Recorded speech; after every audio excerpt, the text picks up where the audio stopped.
जयति तेऽधिकं जन्मना व्रज श्रयत इंदिरा सस्वदत्र हि दयितदृश्यता दिक्षुतावक त्वयि कृतसव स्त्वां विचिन्वते स्त्वयि कृतसव स्त्वां विचिन्वते।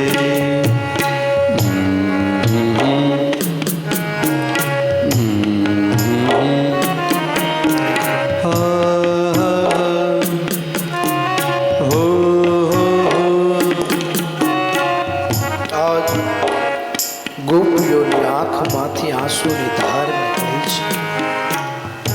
ગોપીઓ કનૈયાને કહેવા લાગી છે કે હે કનૈયા, હે ભગવાન, તારા વિરહને અમે સહન નથી કરી શકતા. હે કનૈયા, પ્રગટ થાવ, પ્રસન્ન થાવ. હે કનૈયા, જ્યારથી તમે વ્રજની અંદર આવ્યા છો ને ત્યારથી નિત્ય લક્ષ્મીજી અહીંયા નિવાસ કરે છે. જ્યાં જ્યાં તમારા ચરણ પીડ્યા છે એ ધીરા ધામ બની ગઈ છે. જયતિ તે દિકમ જન્મના વ્રજમ. જ્યારથી વ્રજમાં આવ્યા છો ને ત્યારથી આ વ્રજ એ ધામ બની ગયું છે. હે પ્રભુ, આ શરદ ઋતુ અને તમારું વિરહ અમારાથી સહન નથી થતું ને એટલે આગળ કહે છે सरदुदासये साधु जात सरसी जोदर श्री मुसादृशा सुरतनाथ ते शुल्कदासिका वरद निघ्नतो नेह किं वद वरद निघ्नतो नेह किं वद। ગોપીઓનો સંપૂર્ણ શરણાગતિનો ભાવ.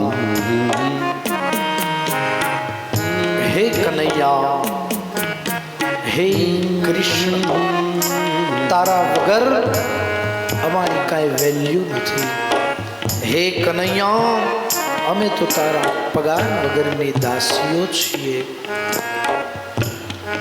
અમારા પરમ સ્નેહી મિત્ર અરવિંદભાઈના પિતાશ્રી પધાર્યા છે. વિઠ્ઠલ બાપા, એકવાર જોરદાર તાલીઓના ગળગડાટથી વિઠ્ઠલ બાપાને આપણે વધાવીએ. વિષ જલાપ્યા વૈદ્યુતાનલા વૃષમયાત્મજા વૈદ્યુતાનલા વૃષભદ્રૌ ભયો રક્ષિતામુઃ દૃષભતે વયં રક્ષિતામુઃ.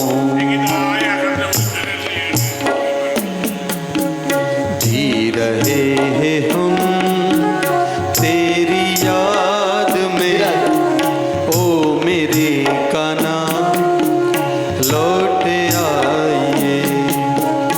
जी रहे हैं हम तेरी याद में ओ मेरे काना लौट आइए. ગોપીઓ કહે છે કે હે કનૈયા, અમે તો તારી પગાર વગરની દાસી છીએ. હે કનૈયા, તારે જો અમને છોડીને જવું તું તો કાલિયનાગના વિષમાંથી અમારી રક્ષા શા માટે કરી?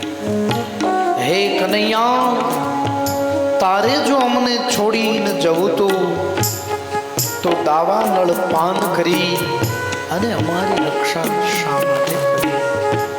હે કનૈયા, અમને સત્ય સમજાઈ ગયું છે કે તું છે તો અમે છીએ, અમે છીએ તો તું છે એવું નથી. હે કનૈયા, જેમ જળ વગર માછલી ન રહી શકે એમ કૃષ્ણ વગર ગોપીઓ ન રહી શકે. હે પ્રભુ, હવે તમે પ્રગટ થાઓ. આપ જો પ્રગટ નહીં થવું ને તો હે પરમાત્મા, અમે અમારા પ્રાણનો ત્યાગ કરીશું, અમારા દેહનો ત્યાગ કરીશું. અંતિમ શ્લોકની અંદર ગોપી સંપૂર્ણ શરણાગતિનો ભાવ રજૂ કરી અન ભગવાનને કહે છે, ઓ તવ કથામૃતં તપ્ત જીવનમ કવિભિરીડિતં કલ્મષાપહં શ્રવણ મંગલં શ્રીમદાતतं ભુવિ ગૃણન્તિ તે ભૂરિદા જના. ઓ ભુવિ ગૃણન્તિ તે ભૂરિદા જના. ગોપીઓ કહે છે કે હે કનૈયા, તવ કથામૃતમ તપ્ત જીવનમ. હે કનૈયા, તારા દર્શન, તારી સાથે લીલા કરવી એ તો કરોડો જન્મના પુણ્યનો ઉદય, અમારી આ ભક્તિની તપશ્ચર્યાનું ફળ છે. પણ માત્ર જો જીવ કોઈ તારા ગુણ સાંભળી જાય, તારી જો કોઈ કથા સાંભળી જાય ને, તવ કથામૃતમ તપ્ત જીવનમ, માત્ર તારી કથા સાંભળવાથી આ જીવને મોક્ષ મળી જાય છે, આ જીવની તૃપ્તિ થઈ જાય છે. તો હે કનૈયા, અમે તો કેટલી ભાગ્યશાળી છીએ કે અમે તો તારી સાથે રાસ રમીએ છીએ. હે પ્રભુ, તમે પધારો. હવે જો તમે નહીં આવો ને તો અમે અમારા દેહનો ત્યાગ કરીશું, અમારા પ્રાણનો ત્યાગ કરીશું. અને બરોબર સંપૂર્ણ શરણાગતિનો ભાવ જોયો, ગોપીઓનો પ્રેમ જોયો, એટલે પરમાત્મા ગોપીઓના મધ્યની અંદર પ્રગટ થયા. અને બરોબર શરદ પૂર્ણિમાનો દિવસ આવ્યો છે અને ચંદ્ર 16 કળાએ ખીલો છે. અને હવે ભગવાન અંતિમ દિવ્ય મહારાસ રમે છે. આવો આપણે ભગવાનના અંતિમ મહારાસની અંદર બધા જ પધારીએ. એ મહારાસની અંદર ભગવાન મહાદેવ આવ્યા હતા, એટલે આપણે બધાએ હવે ગોપી બની જવાનું છે. આજ આ ભગવાનની સાથે છેલ્લો રાસ રમવાનો છે. કાલ આવા ટાઈમે તમે અમને કહેશો તો અમે નહીં હોય ને તમે નહીં હોય. એટલે આવો સુંદર અવસર ફરી ક્યારે મળશે? તો આ અવસરનો લાભ લઈ લ્યો, ગોપી બની જાઓ. ભગવાન સુંદર મજાનો દિવ્ય અંતિમ રાસ રમે છે. આવો આપણે ભગવાનના સુંદર દિવ્ય રાસની અંદર પ્રવેશ કરીએ.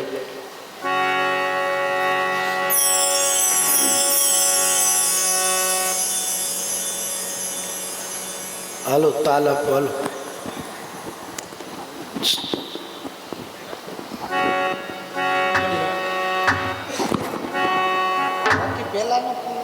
હાલો હાલો હાલો. ઓકે, સુર તાલાપો એટલે ઊભા થાય.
રસિયો રૂપાળો રંગ રેલિયો રે ઘેર જાવું ગમતું નથી નથી બાપ નથી બાપ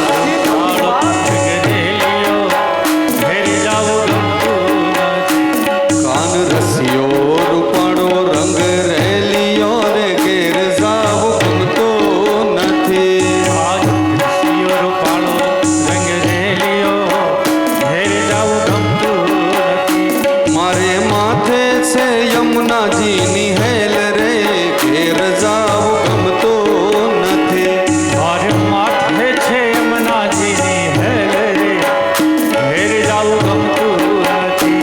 મારે માથે છે યમુનાજીની હેલ રે ઘેર જાવું ગમતું નથી મારે માથે છે યમુનાજીની હેલ રે ઘેર જાવું ગમતું નથી રસિયો રસિયો રસિયો રસિયો રસિયો રસિયો રસિયો રસિયો રસિયો રસિયો યે રસિયો રૂપાળો રંગ રેલિયો રે ઘેર જાવું ગમતું નથી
જો સાસુ માં ખેલ રે ઘેર જાવું ગમતું નથી કાન રસિયો રૂપાળો રંગ રેલિયો રે ઘેર જાવું ગમતું નથી નથી બાપ નથી બાપ રૂપાળો રંગ રેલિયો ઘેર જાવું ગમતું નથી ભજ મન શ્રી રાધે મન શ્રી રાધે ભજ મન શ્રી રાધે મન શ્રી રાધે ભજ મન શ્રી રાધે શ્રી રાધે મન શ્રી રાધે મન શ્રી રાધે રસિયો રૂપાળો રંગ રેલિયો રે ઘેર જાવું ગમતું હે કાન રસિયો રૂપાળો રંગ રેલિયો ઘેર જાવું ગમતું નથી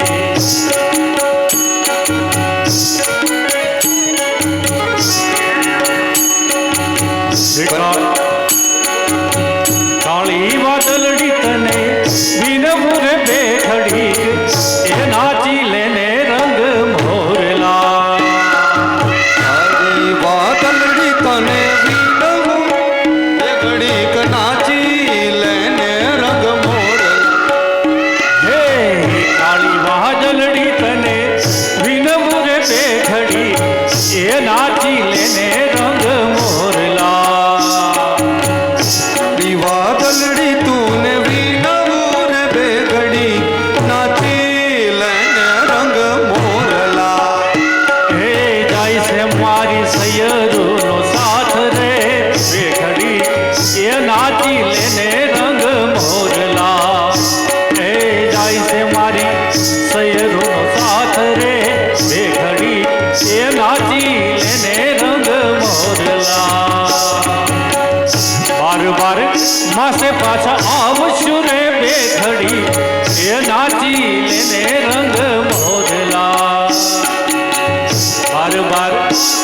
પાછા આવશું રે બે ઘડી એ નાચી લેને રંગ મોરલા એ કરી લેને બે ઘડી ટવકાર રે બે ઘડી એ નાચી લેને રંગ મોરલા એ કરી લેને બે ઘડી ટવકાર રે બે ઘડી એ નાચી લેને રંગ મોરલા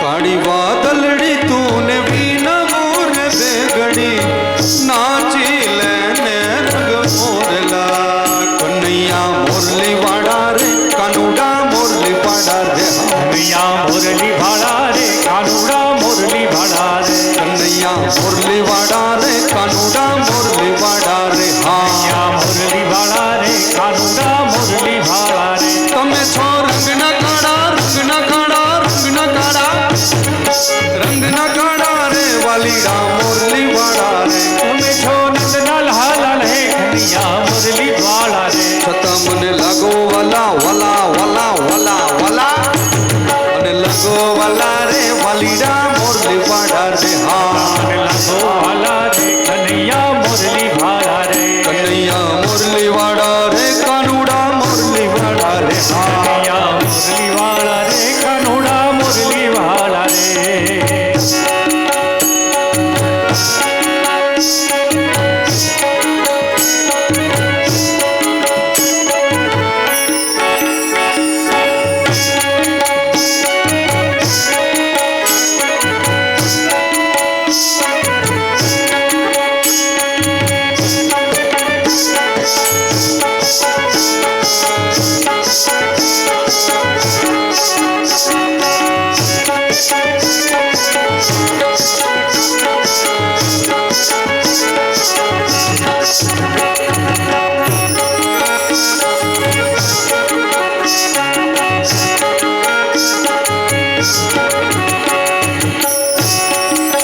તમે છો નંદના લાલા રે વાલીડા મોરલી વાળા રે તમે છો નંદના લાલા હે વાલીડા મુરલી ભાળા રે તમે છો નંદના લાલા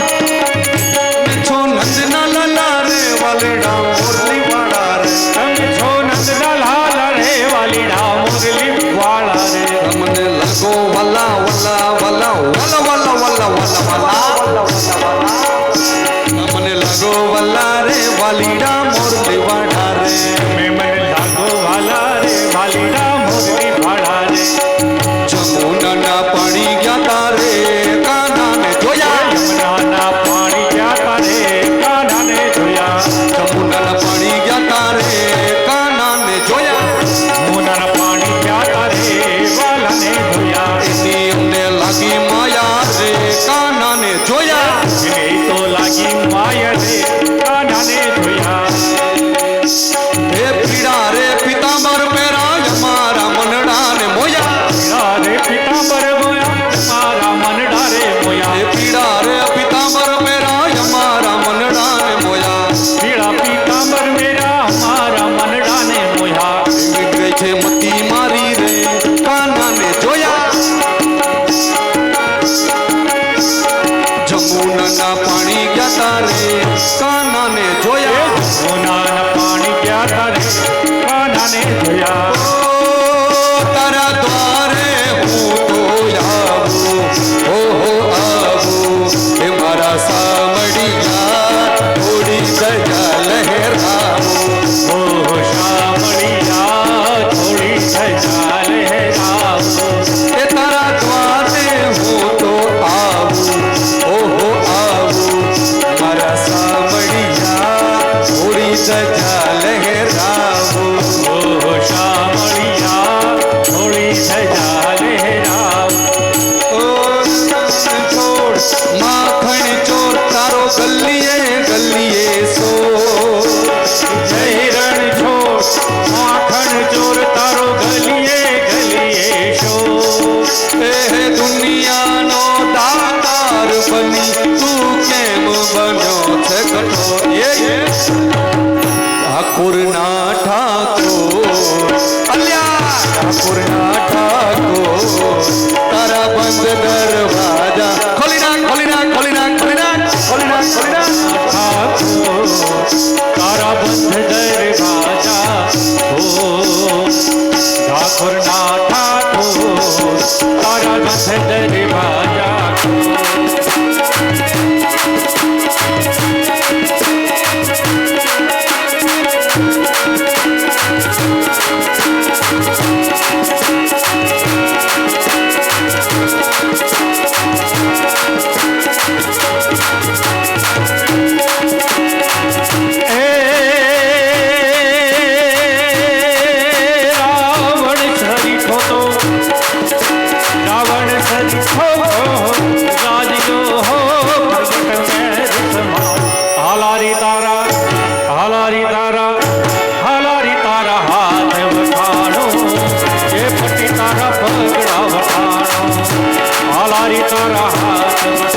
બની બેહાલા બનવાલા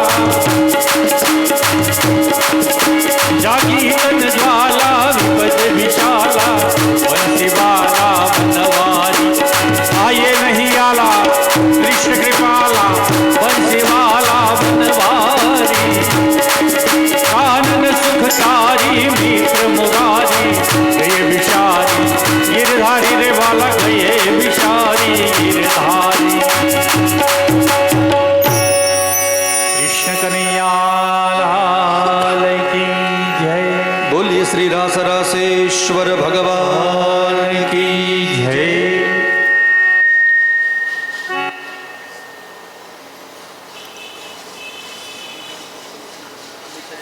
ભગવાને સુંદર મજાનો દિવ્ય અંતિમ રાસ રમ્યા છે. આ અંતિમ રાસની અંદર ભગવાને એવી દિવ્ય લીલા કરી છે.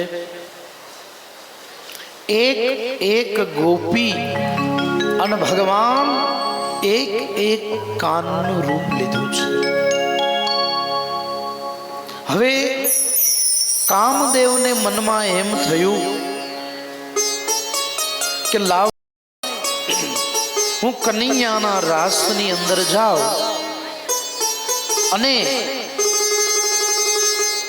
એ બધાને વિચલિત કરું. કામદેવે મનની અંદર આવો વિચાર કર્યો અને ભગવાનના મહારાસની અંદર કામદેવે પ્રવેશ કર્યો.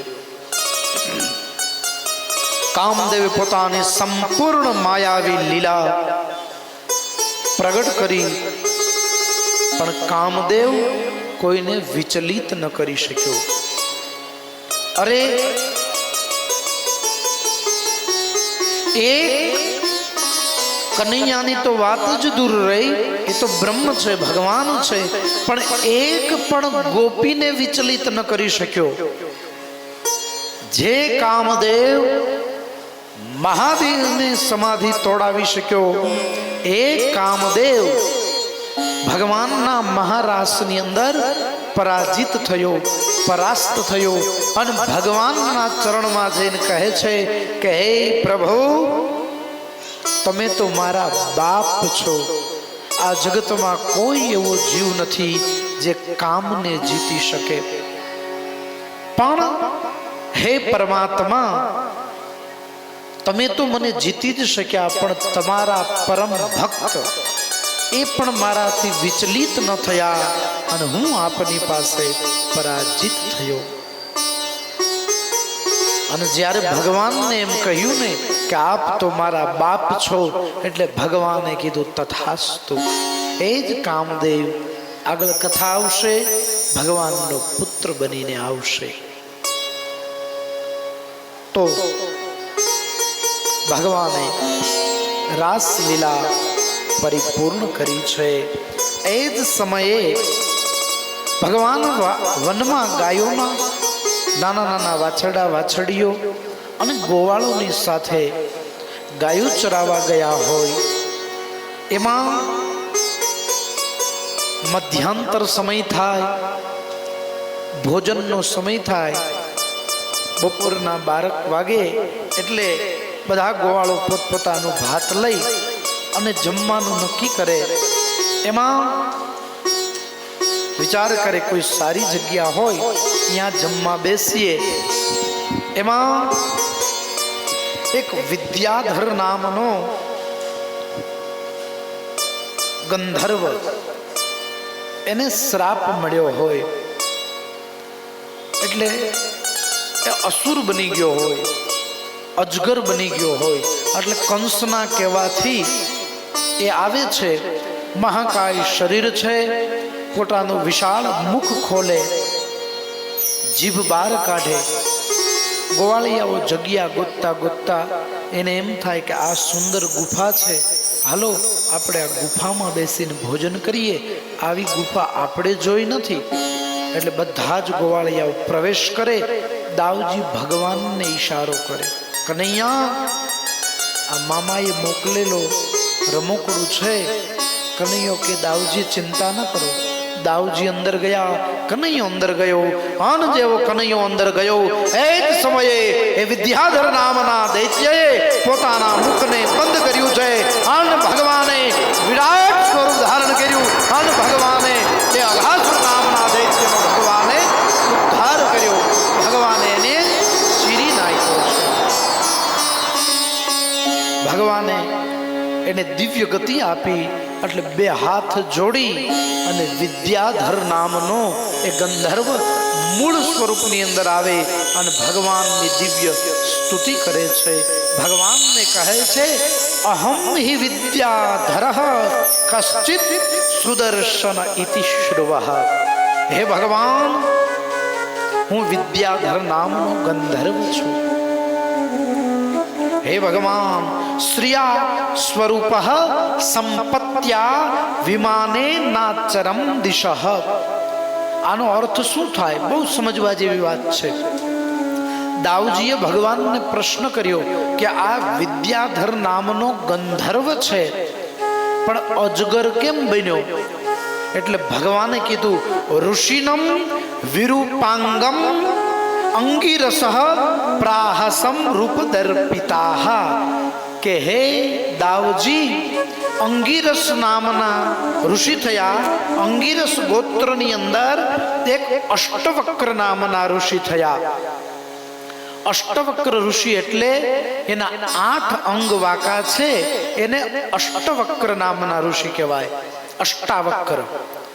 હવે આ વિદ્યાધર નામનો ગંધર્વ, એની પાસે સુંદર રૂપ હતું. એટલું બધું દિવ્ય રૂપ હતું કે એને એના રૂપનો બહુ અહંકાર હતો. એને મનમાં એવું હતું કે ઓહો, મારું જેવું સુંદર બીજા કોઈની પાસે રૂપ નથી. એટલે આ અષ્ટાવક્ર નામના ઋષિ નીકળ્યા ને, એટલે એને ઋષિની મશ્કરી કરી, ઋષિની હાંસી ઉડાડી અને કહેવા લાગ્યો કે હે ઋષિ, તમે તો કેવી રીતના વાકા ચૂકા ચાલો છો? તમારું રૂપ કેવું છે? એટલે અષ્ટાવક્ર નામના ઋષિએ ગંધર્વને ચેતવો કે હે ગંધર્વ, ભગવાને તને આ સુંદર રૂપ આપ્યું છે, એનો અહંકાર ન કર, ભગવાનનો ઉપકાર માન. ઋષિએ કહ્યું છે શ્રિયા સ્વરૂપ સંપત્ત્યાહ. હે ગંધર્વ, શ્રય એટલે યશ, પ્રતિષ્ઠા અને કીર્તિ એ ક્યારેય એક સરખી રહેતી નથી. સ્વરૂપ, માણસનું રૂપ ક્યારેય એક સરખું રહેતું નથી. વૃદ્ધાવસ્થા આવે એટલે એ રૂપ બધુંય વયું જાય છે. એક સરખું ક્યારેય નથી રહેતું. બાલ્ય અવસ્થામાં જુદું હોય, યુવા અવસ્થામાં જુદું હોય, વૃદ્ધાવસ્થામાં એ જ રૂપ ફરી જાય. શ્રિયાહ સ્વરૂપ સંપત્ત્યાહ. સંપત્તિ એક સરખી ક્યારેય કોઈની પાસે રહેતી નથી અને સમય એક સરખો ક્યારેય કોઈનો રહેતો નથી. માણસ કોઈ મહાન નથી, માણસનો સમય મહાન છે. સમય સારો હોય, જજુમતું જોમ હોય, સત્તા હોય, સંપત્તિ હોય એટલે આખું જગત એને પૂજે, આખું જગત, આખી દુનિયા એને બોલાવે, બધાય મંડે હગાવાલા થાવા. અને એ જ માણસનો સમય વયો જાય, સંપત્તિ વહી જાય એટલે એ માણસને કોઈ બેઠોય ન બોલાવે. સમય સમય બલવાન હૈ કે નહીં પુરુષ બલવાન, કાબે અર્જુન લૂટ્યો વહી ધનુષ ઓર વહી બાણ. આપણે જોયું ને, અર્જુન જેવો અર્જુન, ભારત વર્ષનો સર્વશ્રેષ્ઠ ધનુર્ધર, એનો સમય પૂરો થઈ ગયો તો એને શિકારીઓએ લૂંટી લીધો. તો માણસ મહાન નથી, માણસનો સમય મહાન છે.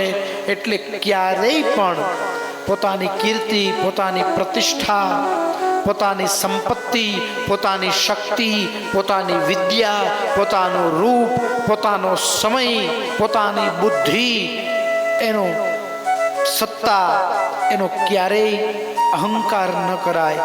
કારણ કે સમયની સાથે આ બધું પરિવર્તનશીલ છે. ક્યારે એનું પરિવર્તન થાય એની ખબર રહેતી નથી. પણ વિમાને ના ચરમ દિશઃ. હે ગંધર્વ, તને ભગવાને આ રૂપ આપ્યું છે તો ભગવાનનો ઉપકાર મનાય.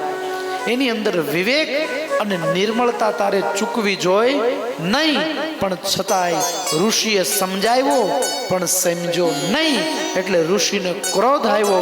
ઋષિએ શ્રાપ આપ્યો કે હે ગંધર્વ, તારી વૃત્તિ આસુરી છે અને હું તો 8 અંગોથી વાકો ચાલુ છું. જા, હું તને શ્રાપ આપું છું, તું ભયંકર અસુર થઈ જા અને અજગરનું રૂપ તને મળશે. એટલે હું તો 8 અંગથી વાકો હાલું છું ને, તું આખો વાકો ચૂકવા ચાલીશ. જા, હું તને શ્રાપ આપું છું. એટલે અષ્ટાવક્ર નામના ઋષિએ આ વિદ્યાધર નામના ગંધર્વને શ્રાપ આપ્યો. એટલે એ અજગર બની ગયો. અને જ્યારે એને શ્રાપ મળ્યો ને એટલે મતિ ઠેકાણે આવી ગઈ. દંડ મળે ને, સજા મળે ને ત્યારે સત્ય સમજાય. એટલે ઋષિના પગમાં પડ્યો, માફી માંગી, મારા અપરાધને ક્ષમા કરો, કૃપા કરો.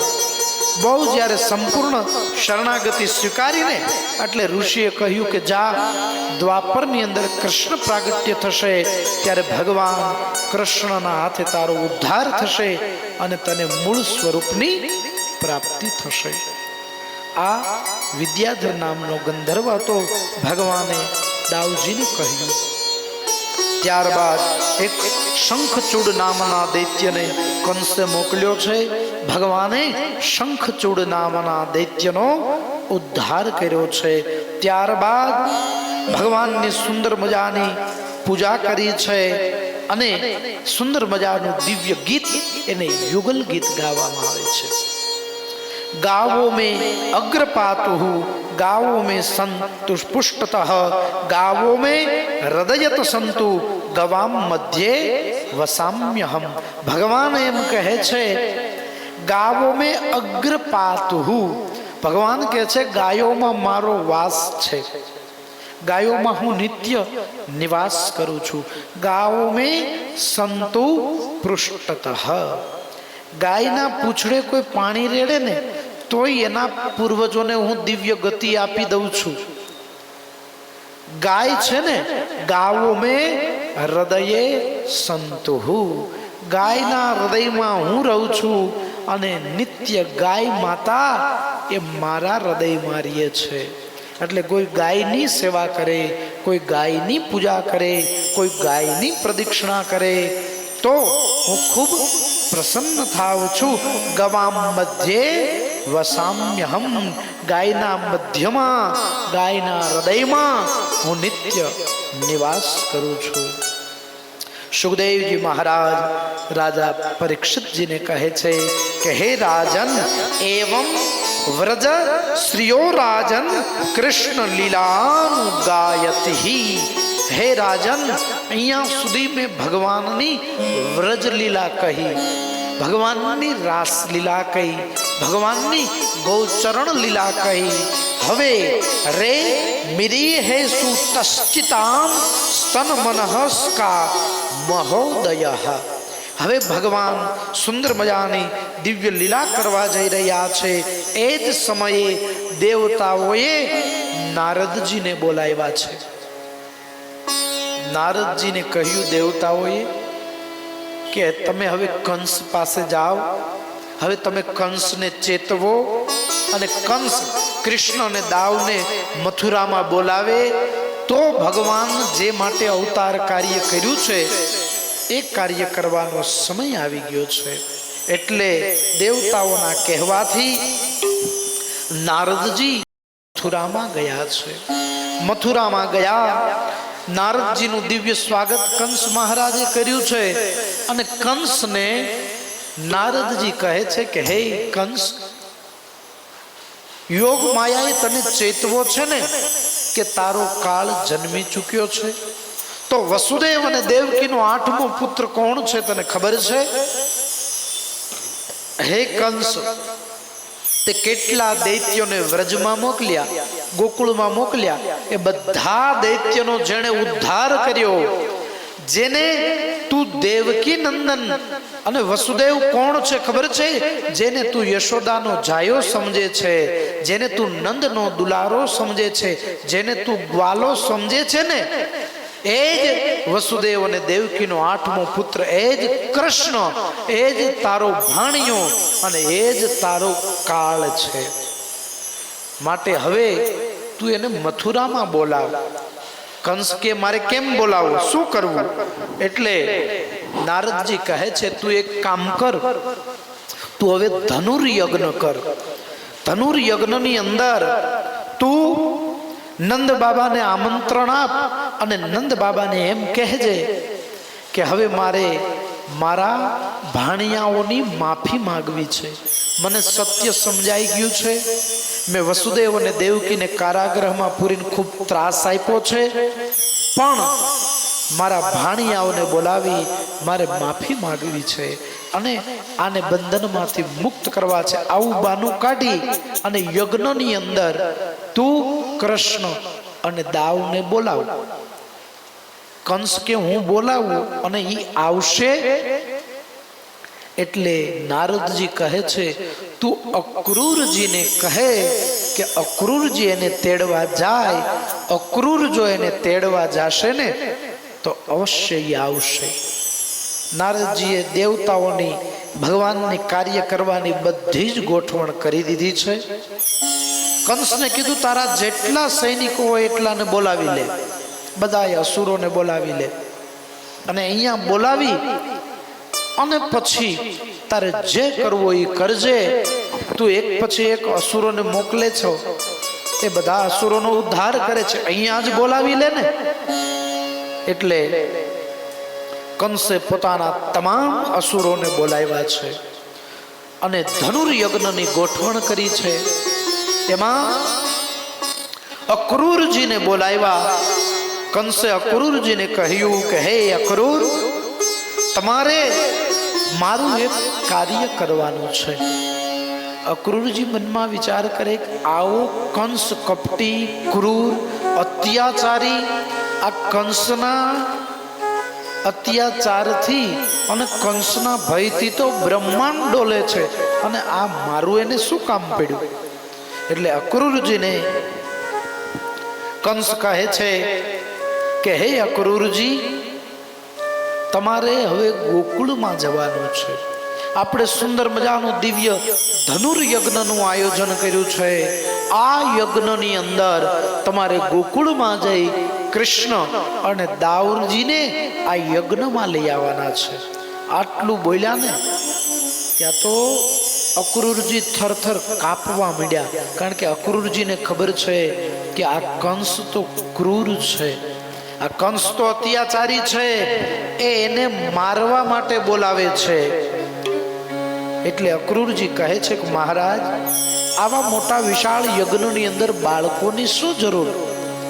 એટલે કંસ કહે છે હે અક્રૂર સાંભળો, મને ખબર છે એ કૃષ્ણ અને દાવ બીજું કોઈ નહીં પણ વસુદેવ અને દેવકીનો 8મો પુત્ર છે કૃષ્ણ. મારે યજ્ઞ એટલા માટે કરવો છે, મારા અપરાધની ક્ષમા માટે માફી માંગવી છે એને બોલાવીને. મારે વસુદેવ અને દેવકીને કારાગૃહમાંથી છોડાવવા છે, માટે એના પુત્રને અહીંયા લઈ આવો. અક્રૂર મનમાં વિચાર કરે કે આ કંસ આટલો ક્રૂર અત્યાચારી, આને આવી નિર્મળ મતિ ના આવે. નક્કી આમાં કાંઈક એના પેટમાં પાપ છે. પણ અક્રૂરજી મનમાં વિચારે છે કે આ તો કંસ છે, જો હું આને ના પાડીશ કે આ કાર્ય હું નહીં કરું તો આ મને મૃત્યુદંડ આપશે, મને પણ મોતની સજા આપશે. માટે કામ તો કરવું જ પડશે. અને કદાચ હું આ કાર્ય કરું અને કદાચ એ જ કૃષ્ણ, એ કદાચ બ્રહ્મ હોય, ભગવાન હોય અને એ જ કૃષ્ણના હાથે જો આ કંસનું મૃત્યુ થાય તો આ ધરા પાપમાંથી મુક્ત થાય. નહીં જાઉં તો મને આ મૃત્યુદંડ આપશે. અને જો હું જઈશ ને કદાચ દેવકી ને વસુદેવનો 8મો પુત્ર જ આ કૃષ્ણ હશે તો એનો કાળ જ છે. માટે મારે આનું કામ તો કરવું જ પડશે. એટલે અક્રૂરજીએ આનાકાની કરી પણ કંસ માન્યો નહીં. એટલે અક્રૂરજી તૈયાર થયા છે. હવે અક્રૂરજી ભગવાનને લેવા માટે મથુરામાંથી ગોકુળમાં જાય છે. એ સમયે ભગવાન કૃષ્ણ અને દાવજીએ કેશી નામના દૈત્યનો ઉદ્ધાર કર્યો છે. એક વ્યોમાસુર નામનો દૈત્ય છે. ભગવાને વ્યોમાસુરનો ઉદ્ધાર કર્યો છે. એ સમયે અક્રૂર અને કૃણનું મિલન થાય છે. બંનેની વચ્ચે સત્સંગ થાય છે અને પછી અક્રૂરજી આજ ભગવાનને તેડવા ગોકુળની અંદર આવે છે. ભગવાને પોતાની દિવ્ય લીલા વ્રજભૂમિની સંકેલી લીધી છે. દાવજી અને કનૈયો બંને વિચારે છે કે હવે મામાને ત્યાં જવાનો સમય આવી ગયો. ભગવાન દાવજીને કહે છે કે દાવ, હવે આપણે ગોકુળ છોડવાનો સમય આવ્યો છે. હવે આપણે મથુરા જવાનું છે. ગોકુળ વાળાને ખબર નથી કે અક્રૂરજી કનૈયાને તેડવા આવ્યા. ગોકુળમાં તો અક્રૂરજીનું સુંદર સ્વાગત થયું છે, કારણ કે એનું નામ છે અક્રૂર, એટલે જેનામાં ક્રૂરતા નથી, જેનામાં નિર્મળતા છે, જેનામાં નિખાલસતા છે, ક્રૂરતા નથી, એટલે એનું નામ અક્રૂર છે.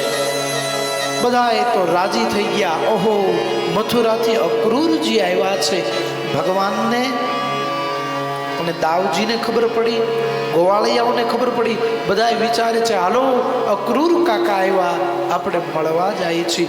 નંદ બાબાએ તો અક્રૂરજીનું સુંદર સ્વાગત કર્યું છે. એ પરમ મિત્ર છે. અક્રૂરજી આવ્યા ને, નંદ બાબા એને ભેટી પડ્યા છે. યશોદાજી અને રોહિણીજી એનો હરખનો પાર નથી. સુંદર દિવ્ય સ્વાગત કરે, સુંદર આસન ઉપર બેસાડે અને નંદ બાબા અને અક્રૂરજી એ પ્રેમની વાતો કરે છે. નંદ બાબા અક્રૂરજીને કહે છે, મથુરામાં બધાય કુશળ તો છે ને? બહુ બંને બાળપણના મિત્રો, વર્ષો પછી મળ્યા છે. બંને સુખ દુઃખની વાતો કરે છે અને નંદ બાબા કહે છે, હે અક્રૂરજી, વસુદેવ અને દેવકી એ કુશળ તો છે ને? એટલે અક્રૂરજીની આંખમાંથી આંસુ. અક્રૂરજી કહે છે કે હે નંદ બાબા, જેના 7 પુત્રોની હત્યા થઈ ગઈ હોય અને જે વર્ષોથી કારાગૃહમાં હોય, એનું દુઃખ તો એ જ સમજી શકે. કંસનો અત્યાચાર, કંસનો ત્રાસ હવે મથુરાના લોકો સહન નથી કરી શકતા. હવે તો ભગવાન જ આપને બચાવે, બાકી એના પાશમાંથી હવે કોઈ આપને મુક્ત ન કરી શકે. અક્રૂરજીને બેસાડે. માં યશોદા એના માટે સુંદર મજાની છાશ લાવે, દૂધ લાવે, માખણ મિશ્રી લાવે. આપણે પણ હવે 5-10 મિનિટ કથાને વિરામ આપવાનો સમય થઈ ગયો છે. ચા પાણી ઠંડાની જે કાંઈ વ્યવસ્થા હોય એ માત્ર 5 જ મિનિટ કથાને વિરામ આપીએ છીએ. ત્યાં જે કાંઈ વ્યવસ્થા હોય એ ઝડપથી પૂર્ણ કરે. 5-10 મિનિટ કથાને વિરામ અને ત્યારબાદ જે આપણે જાન લાવવાના હોય એ ઝડપથી, જેને રમવું હોય એ જાનમાં જાય. એટલે આપણે અહીંયા ભગવાનના વિવાહની પણ તૈયારી કરીશું. એ પહેલા 5-10 મિનિટ કથાને વિરામ આપીએ છીએ. જય શ્રી કૃષ્ણ, જય સિયારામ, મહાદેવ હર.